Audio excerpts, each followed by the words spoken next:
आगाह कयूं कि घोटकी मां बी सेक्शन थाणे जद में ॾोहारियुनि सां मुक़ाबले दौरान शहीद थियल पुलिस एहलकार ग़ुलाम मुस्तफ़ा मेमण जो मढ़ सरकारी एज़ाज़ सां मिटीअ मां हवाले कयो वियो आहे।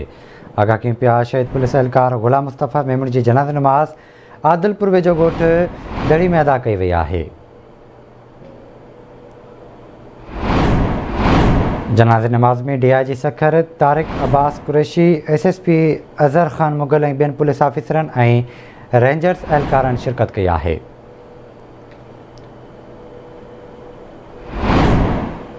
घोटकी मां खे ख़बर नहीं पिया बी सेक्शन थाणे जद में ॾोहारियुनि सां मुक़ाबले दौरान शहीद थियल पुलिस एहलकार ग़ुलाम मुस्तफ़ा मेमण जो मढ़ सरकारी एज़ाज़ सां मिटीअ मां हवाले कयो वियो आहे।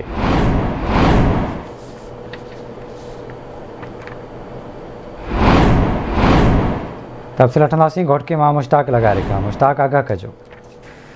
जी घोटकी थाणे हद में ॾोहारियुनि सां मुक़ाबले दौरान शहीद थियल पुलिस एहलकार ग़ुलाम मुस्तफ़ा मेमण जी जनाज़ नमाज़ घोटकी भरिसां आदिलपुर वेझो ॻोठ दड़ी में अदा कई वई आहे, जंहिंमें DIG Sukkur Tariq Abbas Qureshi, SSP Ghotki Azhar Khan Mughal, DSP हाफ़िज़ अब्दुल क़दर चाचड़, घोटकी ज़िले जे समूरनि पुलिस ऑफिसर रेंजर्स जे एहलकारनि ॿियनि वॾे में शिरकत कई आहे। शहीद पुलिस एहलकार जूं 2 शादियूं थियणु खेसि हिक में हिकिड़ी जो औलाद आहे।